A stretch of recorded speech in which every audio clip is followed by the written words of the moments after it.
Mr. Gano works at NASA Langley Research Center. He develops new instruments for global positioning systems and has agreed to meet with us. Hi, Tony. If anyone can help us learn more about GPS, he can. Good. GPS, or Global Positioning System, is a constellation system of 29 Earth-orbiting satellites that were originally designed by the U.S. military in the 1970s as a navigation system. 29 sounds like a lot of satellites. Why do you need so many? It takes 24 satellites to provide global coverage, leaving 5 spares. The orbits are arranged so that at any given time, anywhere on Earth, there are at least 4 satellites visible.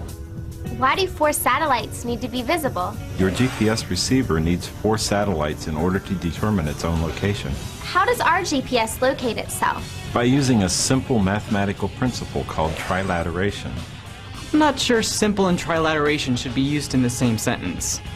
What is trilateration? It's kind of tricky to explain in 3-dimensional space, so let's start with a 2-dimensional example. Let's say you're totally lost somewhere in the US and your GPS is not working. Like us, yesterday when we couldn't find our geocache. As you are trying to find where you are, a friendly person tells you that you are 1,000 kilometers from Boise, Idaho. Do you know where you are? No, I could be 1,000 kilometers in any direction from Boise. Exactly.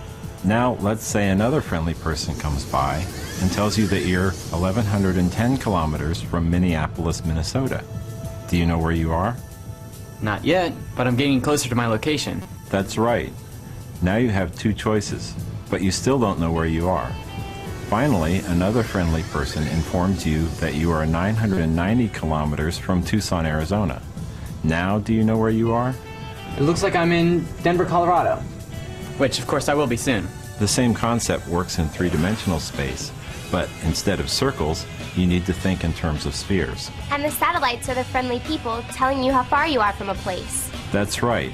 If you know your distance from satellite A, you could be anywhere on a huge imaginary sphere at that radius.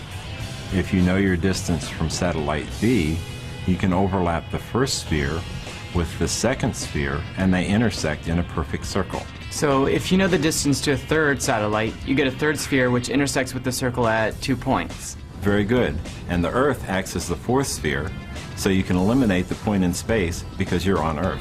So do you only need 3 satellites? An approximate position can be found with 3 satellites, but to improve accuracy and get precise altitude information, 4 or more are better. How do GPS receivers know how far they are from the satellite? They analyze the high-frequency, low-powered radio signals from the GPS satellites and calculate the time the signal traveled. Do satellites have stopwatches? No, the satellites need to be more accurate than a stopwatch.